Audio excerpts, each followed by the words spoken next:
자, 오늘부터는 이제 갈라디아서를 강의합니다. 어떤 책을 새롭게 시작할 때보다도 설렘이 크고 기대가 있습니다. 왜냐하면 역사적으로 이 갈라디아서를 통해서 시대가 새로워졌고 교회가 개혁이 되었고 성도들의 인생이 수없이 바뀌었습니다. 그런 충격적인 말씀 앞에 이 시대는 서 있고 어쩌면 한국교회에 직면한 위기 앞에 또 우리 개인에게도 가장 필요한 책이 아닐까 생각을 합니다. 이 책에 영향받은 분들이 많지만 여러분 잘 알고 있는 대표적인 인물이 마틴 루터입니다. 그분은 이 서신을 가르쳐서 이렇게 얘기를 했어요. 나는 갈라디아서와 결혼했다. 갈라디아서는 나의 캐더린이다. 캐더린이라는 분은 루터의 아내입니다. 그러니까 갈라디아서는 나의 신부다. 또 어떤 신학자는 이 갈라디아서야말로 사도 바울의 천둥 같은 복음서다 할 정도로 시대 앞에 큰 물꼬를 트고 물줄기를 새롭게 하고 충격을 던졌던 책입니다. 이 갈라디아서에 대한 큰 별명이 하나 있죠. 그리스도인들의 자유의 대헌장, 그래서 마그나 카르타라는 별명이 있습니다. 많은 별명이 있는데 한 두세 가지만 더 소개를 해보죠. 종교개혁의 성명서다. 개신교 개혁의 모퉁이 돌이다. 이 외에도 많은 별호들이 있는데 이 정도 소개를 하고, 특별히 이 책은 트리오라는 별명을 갖고 있습니다. 첫째가 로마서, 두 번째 책이 히브리서, 그리고 갈라디아서입니다. 이 세 책의 공통 문장은 오직 의인은 믿음으로 말미암아 살리라. 근데 책마다 강조하는 초점이 틀리죠. 오직 의인이 누구냐? 그 의인은 어떻게 되는 거냐? 의인이라는 정의는 뭐냐? 로마서가 이것을 잘 설명했습니다. 오직 의인은 뭘로 산다고요? 믿음으로 말미암아. 우리 선배들이 걸었던 그 믿음의 행적이, 그 결실과 열매가 어떠함을 히브리서 기자만큼 잘 설명한 책은 없어요. 그래서 11장 같은 경우에는 믿음의 헌장이라고 할 정도로 유명한 책이 되었죠. 그래서 오직 의인은 믿음으로 말미암아 어떻게 된다고요? 살리라. 이 갈라디아서는 그런 자유에 대한 대헌장이면서도 동시에 우리에게 어떻게 그리스도인은 시대 앞에 살아야 되겠는가 하는 중요한 원론적 지침을 이 책이 이제 던져줄 겁니다. 자, 그렇다면 우리가 한 걸음 조금 더 들어가서 바울은 어쩌다가 이 책을 쓰게 되었을까? 그 배경이 무척 궁금하겠죠? 신약 성경은 그 모든 서신의 역사적 백그라운드를 제공하는 책이 사도행전입니다. 사도행전에 보면 우리 주일날 공부했죠? 벌써 하얗게 잊어버렸습니다. 당연하죠. 또 오래됐으니까. 사도행전 28장에 걸쳐 꽤 긴 기간을 우리가 강해를 들었습니다.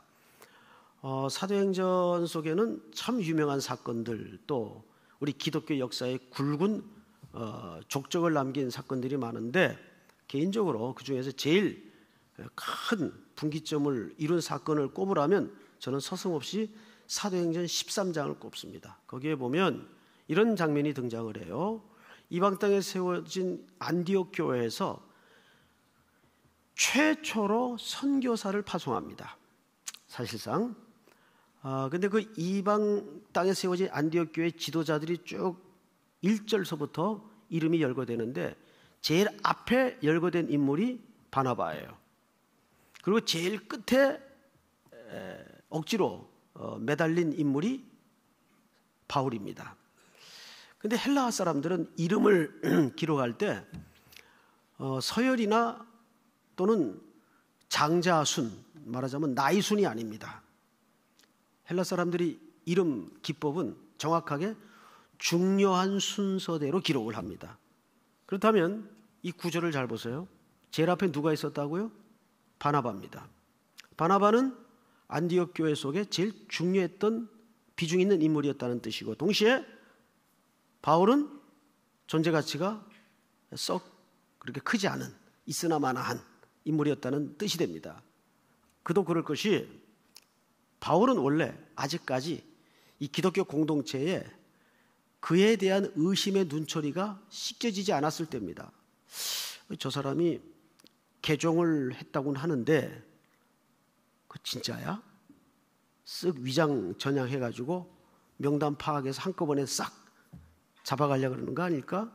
이런 실질적인 회의적 시각도 있었고 의심의 눈초리가 씻겨지지 않을 때입니다. 그래서 그는 제일 끝에 이름이 거명이 됩니다. 자, 그런데 안디옥 교회가 선교사를 파송하기 위해서 이 금식하고 기도한 그때 두 사람을 선택을 해요. 성령의 감동을 통해서. 참 어울리지 않는 부조화 겸 조화죠. 제일 중요한 사람과 존재 가치가 제일 없는 두 사람이 선교사로 채택이 됩니다. 여기에는 이중적인 역설적 메시지가 있어요. 안디옥 교회를 향한 메시지가 있고 선교가 뭐냐에 대한 메시지가 있어요.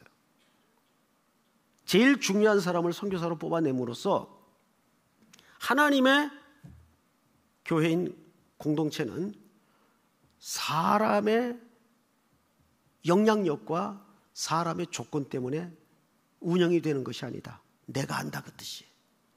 그래서 바나바를 뽑아냅니다. 또 사도 바울이 뽑힌 이유는 뭘까요? 이제 이를 통해 선교를 할 텐데 역시 선교도 내가 한다는 뜻입니다. 사람을 사용하지만 사람을 통해서 선교가 이루어지겠지만 선교도 삼위 하나님이 하시는 일이지 사람의 능력과 학식의 여부에 따라 열심의 농도에 따라 선교가 되고 안 되는 문제도 아니다 해서 가장 존재 가치가 없던 사도 바울을 뽑습니다. 이렇게 두 사람이 합이 이루어져서 이제 최초로 안디옥 교회에서 파송한 선교사로서 선교를 시작하는데 그들이 제일 먼저 밟았던 땅이 터키 지역 근처인 갈라디아 지역이에요. 그곳을 다니면서 복음을 전합니다. 그리고 교회를 설립하게 됩니다. 여러 교회가 한 4-5 지역에 설립이 되었어요. 그 전체를 가리켜서 갈라디아 교회라고 얘기합니다. 어느 한 교회를 지칭한 표현이 아니고, 자, 이렇게 해서 그들은 오랜 복음의 여정을 마치고 다시 본교회로 돌아왔어요. 그리고 한 2년 정도 재충전과 휴식을 취합니다. 여러분 아시다시피 단기 선교도 아니고 그렇게 긴 선교의 여정을 감당하노라면 얼마나 많이 지치는지 몰라요. 헐벗고 줄이고 매 맞고 강도의 위험과 동족의 위험과 산 넘고 물 건너서 옥에도 가두기도 하고 죽을 위험을 수없이 당하고 심신이 얼마나 지쳤겠어요? 안디옥에 돌아와서 한 2년 남짓 휴식 시간을 갖습니다. 그러다 보니까 마음 한켠에 걱정이 있어요. 염려가 생겨요. 저 어린 갈라디아 지역의 교회들이 복음을 전해받긴 받고 교회가 설립이 되긴 했는데 지도자들은 잘하고 있는지, 복음은 잘 열매를 맺고 있는지, 별 탈은 없는지, 어린 교회이기 때문에 걱정이 되었겠죠. 다시 갑니다. 가서 깜짝 놀랄 만한 상황을 발견하게 돼요. 그 2년 사이에 유대 땅에서 소위 믿는 사람들이지만 아직도 율법의 때를 벗지 못한 거짓 교사들이 들어와서 그 갈라디아 지역에 흘러들어가서 다른 복음을 전하고 있는 상황을 발견하게 돼요. 큰일 났다. 이래서 사도 바울이 성령의 감동을 받아 이런 일들이 이 갈라디아 지역에만 발생하는 일이 아니고 오고 오는 교회 시대마다 역사마다 이런 일이 발생할 텐데 염려하고 있던 터에 성령의 감동을 받아 붓을 듭니다. 그렇게 해서 쓰여진 서신이 갈라디아서예요.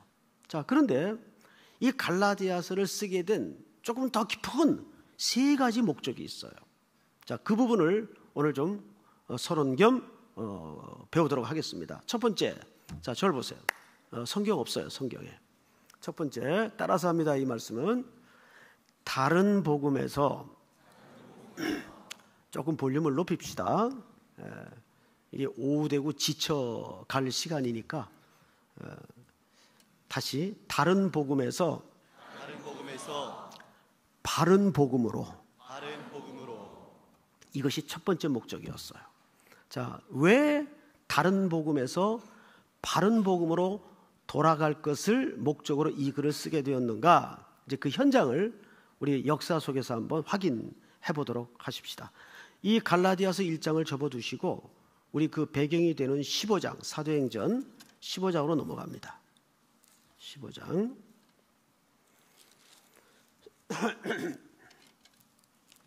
천천히 찾으세요.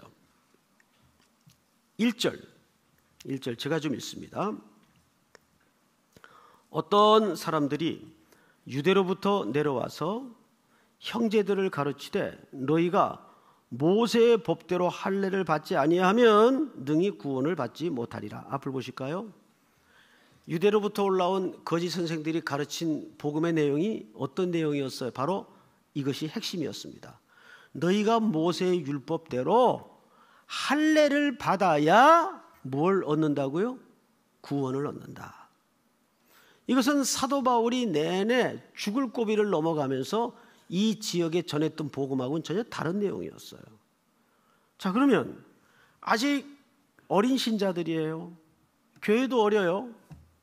지도자들도 이제 막 리더로 간사로 세워지기 시작하는 입장인데, 야, 이건 누구 말이 옳은 거야? 바울 선생님은 이렇게 얘기 안 했는데. 근데 이분들도 저 예루살렘에서 왔대.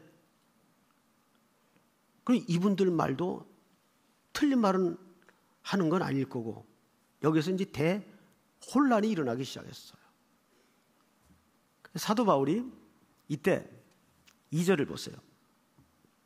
바울 및 바나바와 그들 사이에 적지 아니한 다툼과 변론이 일어납니다. 자, 이게 이제 종교 논쟁이 벌어진 거예요. 신학의 중요한 구원론에 관한 이슈를 통해서 신학 논쟁이 벌어진 겁니다. 자, 여러분, 제일 인류사의 무서운 싸움이 종교 전쟁입니다. 종교 전쟁은 가치 문제와 진리 문제와 신념을 가지고 하는 전쟁이기 때문에 끝이 나야 끝이 나요.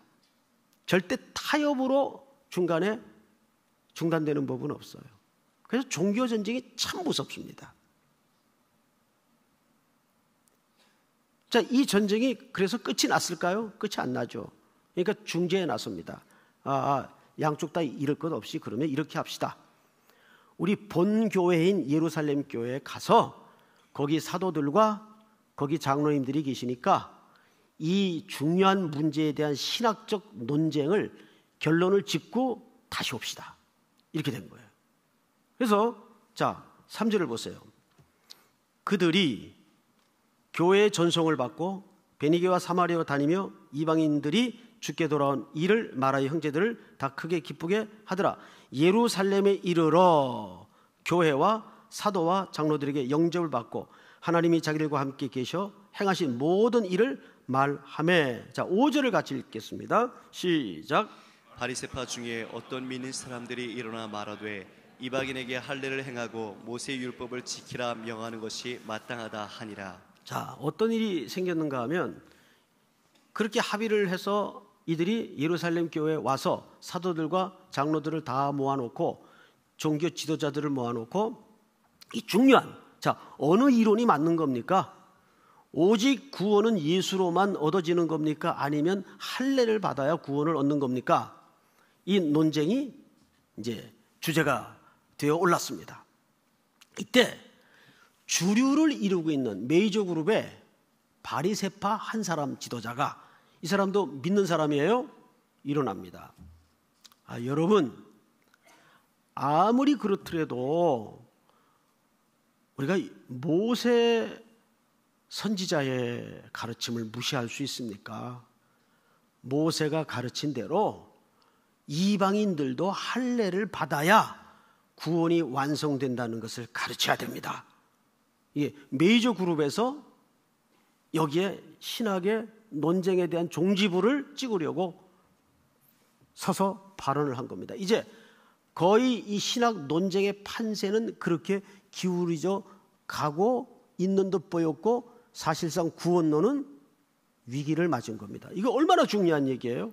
그래서 이 회의를 예루살렘 종교회의라고 말하면서 1차 종교회의라고 말합니다. 최초로 신학적인 논쟁 때문에 모인 회의가 됩니다.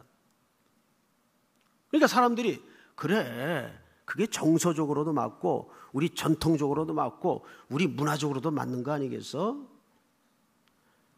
우리가 그렇다고 예수를 부인하는 것도 아니잖아. 거기에다가 할례를 받아야 구원이 완성된다고 가르치는 게 뭐 이렇게 크게 잘못된 거야? 맞아, 그렇게 해야 돼. 이때 한 사람이 회중 가운데 쓱 일어납니다. 자, 그 장면을 한번 보십시다. 6절서부터 7절까지 한번 여러분들이 직접 읽어주십시오. 시작. 사도와 장로들이 이 일을 의논하여 모여 많은 변론이 있은 후에 베드로가 일어나 말하되, 형제들아, 너희도 알거니와 하나님이 이방인들로 내 입에서 복음의 말씀을 들어 믿게 하시려고 오래전부터 너희 가운데서 나를 택하시고. 누가 일어났습니까? 베드로가 한복판에 일어납니다. 베드로는 실질적으로 예루살렘 교회 지도자입니다. 일어나서 지금부터 베드로가 이 신학의 논쟁에 어떤 역할을 하는가를 잘 보세요. 8절. 또 마음을 아시는 하나님이 우리에게와 같이 그들에게도 성령을 주어 이방인들에게죠 증언하시고 믿음으로 그들의 마음을 깨끗이 하사. 그들의 마음을 뭘로 깨끗이 했다고요? 할례로, 믿음으로. 누구에 대한 믿음입니까? 그리스도죠. 믿음으로 그들의 마음을 깨끗이 하사 그들이나 우리나 차별하지 아니하셨느니라. 그런데 지금 너희가 어찌하여 하나님을 시험하여 우리 조상과 우리도 능히 매지 못하던 멍에, 율법을 얘기합니다. 멍에를 제자들의 목에 두려느냐? 11절 다 같이 시작. 그러나 우리는 그들이 우리와 동일하게 주 예수의 은혜로 구원받는 줄을 믿노라 하니라. 아멘. 이로써 이 큰 구원론에 대한 신학의 논쟁에 마침표를 찍습니다. 오직 구원은 예수 그리스도 외에는 없습니다. 이 중요한 일을 경험한 사도 바울이 안 되겠다.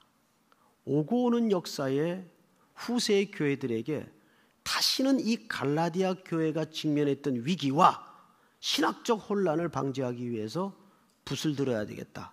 성령의 감동을 받아 붓을 든 것이 갈라디아서를 쓰게 된 매우 중요한 목적입니다. 자, 우리는 여기서 한 걸음 호흡을 가다듬고 멈추어서 한번 생각을 해봅시다. 지금 한국교회나 그리고 우리 개인적으로 직면한 큰 위기가 뭘까요? 요 길 건너 통일교? 아니면 신천지? 어떤 의미에서 그들은 우리의 위협은 안 됩니다. 우리가 조심하고 관심을 가지고 신경을 써야 될 대상인 것은 맞지만 정말 한국교회나 우리 개인의 위기는 뭔지 아십니까? 어느새 우리도 인식하지 못하는 가운데 파고 들어와 이미 토대를 마련하고 있는 교회 안에 세속주의와 만모니즘입니다. 이것이 어쩌면 가장 교묘한 위험이에요. 그리고 어느새 강단에서 전해지는 복음들이 좋은 사람 만드는 복음이 되었고 선한 행동을 하라는 교양인을 만드는 복음이 되고 말았어요. 어느 종교학자가 공부 많이 한 분인데 어느 대학에서 교편을 잡고 계신 분입니다. 그분이 어느 글에선가 이런 이야기를 써놨더라고요. 페이스북에 돌아다니는 글을 읽다가 제가 그 원문을 한번 찾아서 읽어봤습니다. 오늘날 교회는 많은 성도들을 우면화시켰다. 도대체 말이 되느냐? 처녀의 몸에서 생물학적으로 어떻게 아기가 태어날 수 있겠느냐? 그것은 의미로 이해를 해야 된다. 어떻게 홍해가 갈라지고 어떻게 예수님이 하나님의 아들이 될 수 있겠느냐. 이래가면서 이제는 한국교회는 교인들에게 좀 교양을 설명하고 교양을 가르쳐야 된다. 교양을 좀 만들어야 된다. 제가 전체 부정하고 싶은 마음은 없는데 절대 동의할 수 없는 게 뭐냐면 교회는 교양인을 만들기 위해서 교양을 말하는 공간이 되어서는 안 됩니다. 서로 교양이 없더라도 우리가 예수 그리스도는 하나님의 아들이시요 그분으로만 우리에게 구원이 있다는 이 선명한 진리를 양보할 마음이 없어요. 복음에는 교양을 담고 있지만 복음이 교양을 말하는 것은 아니에요.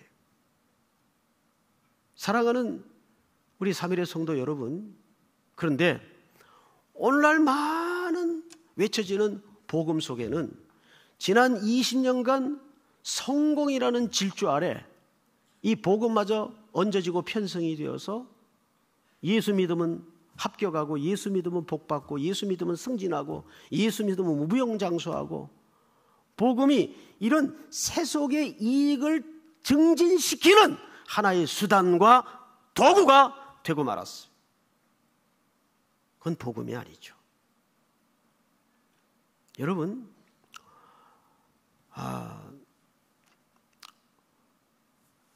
예수라는 핵심이 여기 있다면 오랜 세월과 오랜 역사 속에 우리도 인지하지 못하는 사이에 그 예수 곁에 이끼가 끼고 다음에 문화가 덮이고 나름대로 지역교회 전통이 씌워져서 이제는 인간의 힘으로는 두들겨 부숴도 깨어지지 않는 단단한 껍질을 형성하고 말았어요. 마틴 루터나 칼빈이나 쭌귤리 같은 종교개혁가들의 공통점이 뭐냐면 개혁을 주창할 때 무언가를 새롭게 만들고 누구를 반대하는 차원에서 개혁을 주창했던 사람은 없어요. 모든 개혁의 원론적 본질은 어디에 있었는지 아십니까? 원래 자리로 돌아가자입니다. 루터가 카톨릭을 반대해서 종교개혁을 일으켰던 게 아니에요. 루터의 오로지 하나의 관심은 말씀의 본질로 돌아가자입니다. 그런데 오늘 한국교회가 맞이한 또 그 하나의 멤버십을 가진 우리 성도 입장에서 맞이한 공동의 위기가 있다면 바로 이 알맹이인 예수는 제쳐두고 그 예수는 우리의 이익과 우리의 나이브한 삶을 위해서 도와주는 도우미 역할밖에 안 되는 거예요. 그 예수를 위해 죽고 그 예수 때문에 살고 그 예수가 나의 구주가 되시고 나의 주인이 되신다는 이 고백은 매우 구닥다리 같은 고백이 되고 말았어요. 오늘 교회 멤버십을 보면 무적자들이 그렇게 많아요. 무적자가 뭔지 아시죠? 적 없이 그냥 출석만 하고 편하게 다니는 부류를 얘기합니다. 왜? 이젠 더 이상 교회 간섭을 받는 것도 싫고 교회 나와서 시간을 투자하고 헌신하고 하는 것도 이제는 세련되지 못한 신앙생활인 것처럼 보여지고 그러다 보니까 이렇게 대형교회로 숨어들어요.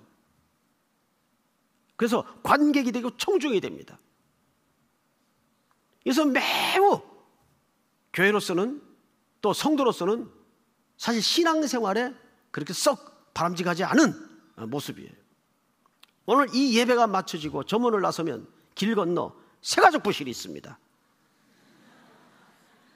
시관 1층에 가면 환한 미소를 머금은 우리 성도들이 여러분들을 안아주듯 맞이할 거예요. 등록하고 가세요.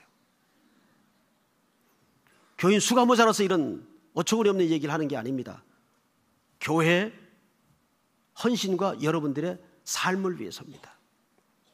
여러분, 두 번째 갈라디아서를 기록했던 목적이 뭐냐면 이때는 기독교가 따로 없었어요. 그냥 전체가 유대교였어요. 근데 어디서 자꾸 충돌이 생기냐 하면 예수 그리스도를 어떻게 고백하고 수용하고 인식하느냐에서 너무도 접합점을 찾을 수 없는 간격이 벌어지는 겁니다. 예수를 만난 사람들은 예수가 바로 그 구약에 예언되었던 메시아다. 이분이 우리를 구원하시고 이분만이 우리의 구원자이시다. 이 고백이 선명한데 나머지 유대교는 아니다. 예수는 그저 모세와 같이 엘리야와 같이 이 땅에 오신 훌륭한 선지자 중에 한 분일 뿐이다.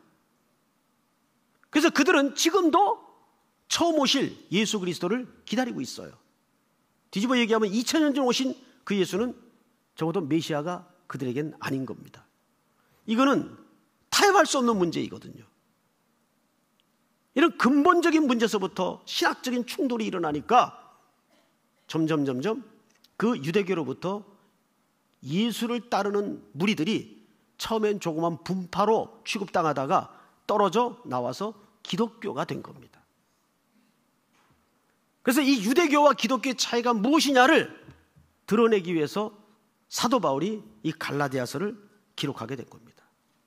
그리고 마지막 세 번째로 이것을 기록한 목적은 오직 그리스도만이 우리에게 구원을 주신다. 왜 다른 복음은 있을 수 없다. 그분만이 우리를 율법의 멍에로부터 자유케 하신다. 우리 자막을 통해 성경 한 구절을 볼까요? 같이 한번 읽습니다. 시작. 진리를 알지니 진리가 너희를 자유롭게 하리라. 자, 뭐가 우리를 자유케 해요? 이 진리가 뭘까요? 어떤 이데아의 세계를 얘기하는 걸까요? 개념과 어떤 철학일까요? 교양일까요?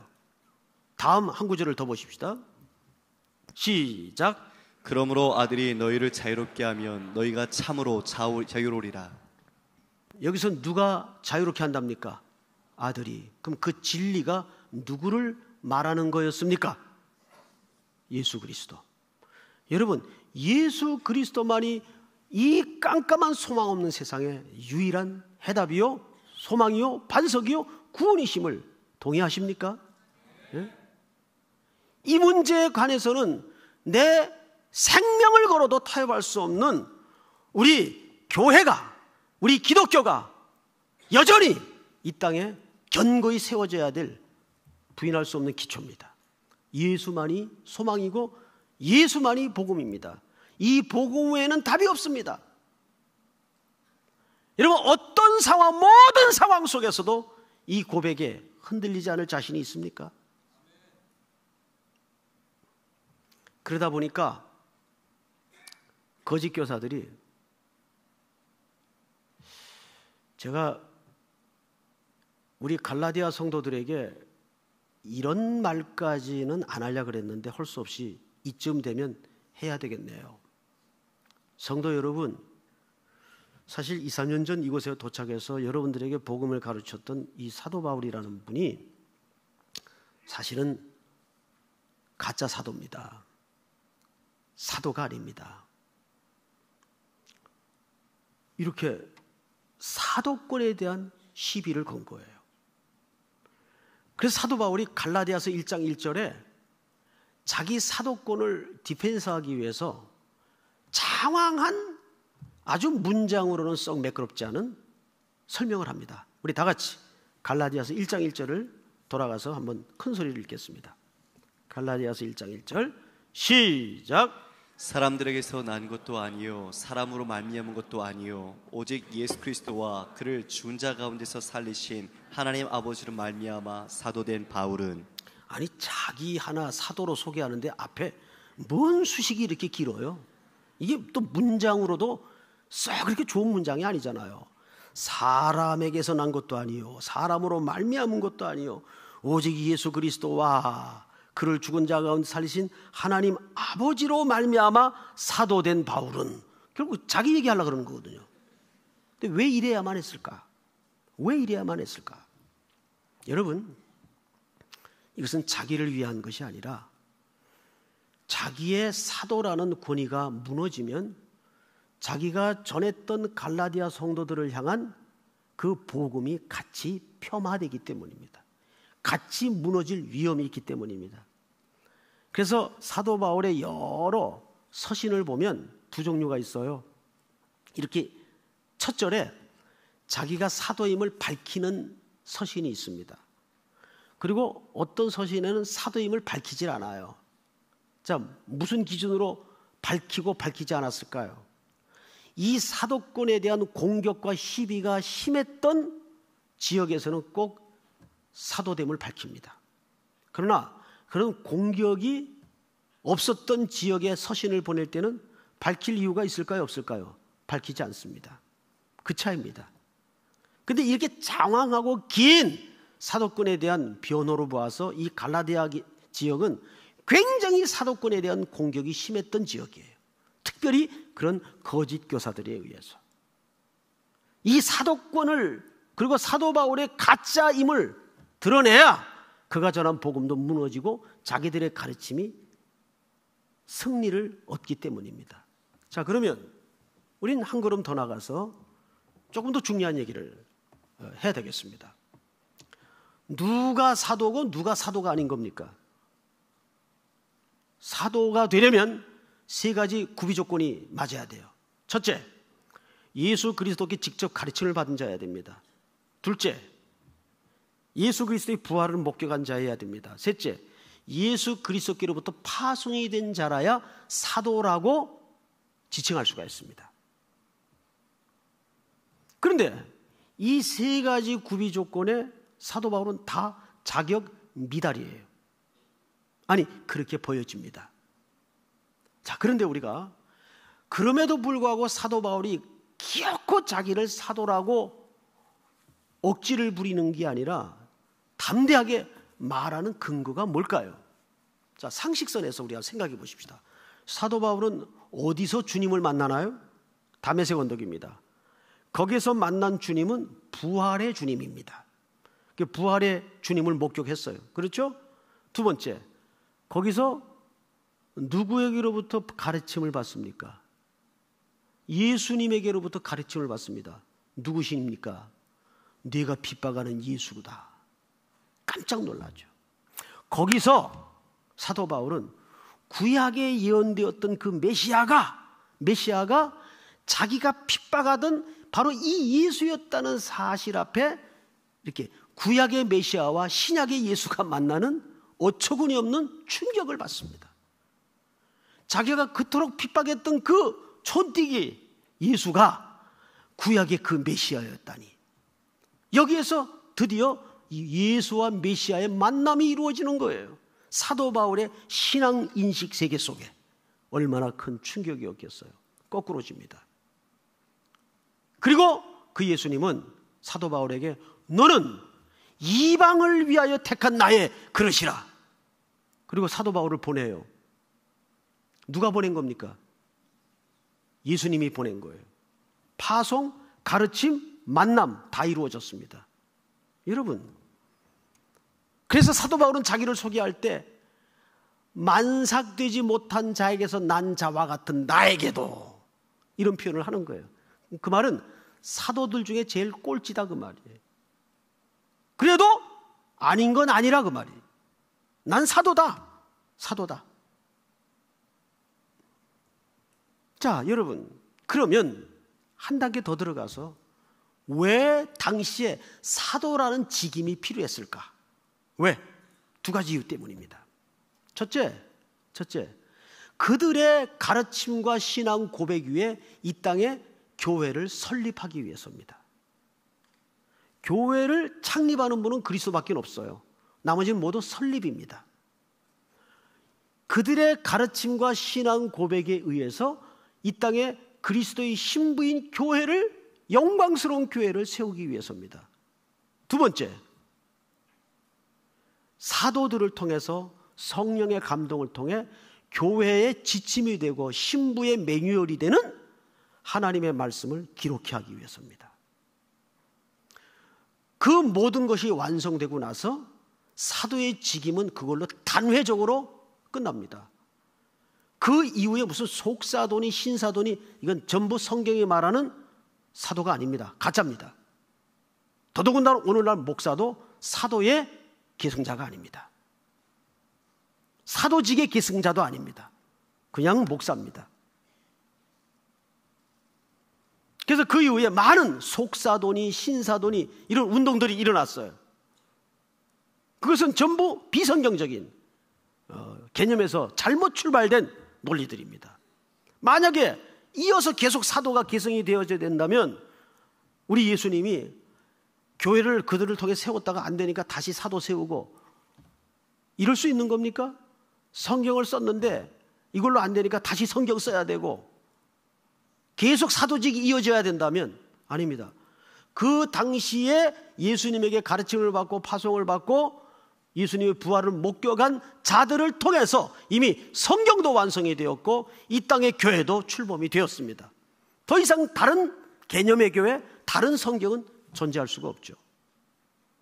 자, 이제 말씀을 맺으면서 저와 여러분들에게 오늘 이 시대의 갈라디아서가 주는 명제는 뭘까요? 하나입니다. 한국교회도 나 개인도 다시 복음 앞으로.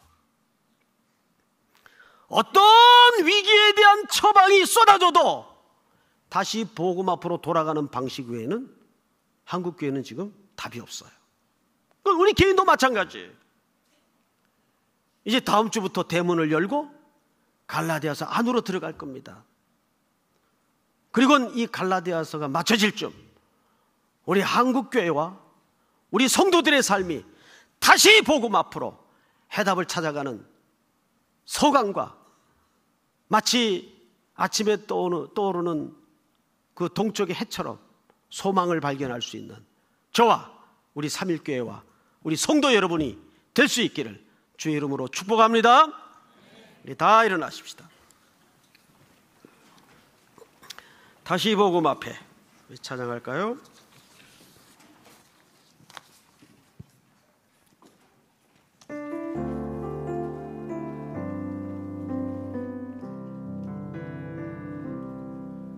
많은 이들 말하고 많은 이들 노래는 하지만 정작 가지 않는 길 두려운 생각보다 많이 힘들고 험한 길보다 그저 말로만 가려기에 점점 멀어져만 가네. 내게 생명 주었던 그 길 점점 이용하려 내게 사랑 주었던 그 길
서신처럼 눈을 감고 한 가지를 위해서 기도하십시다.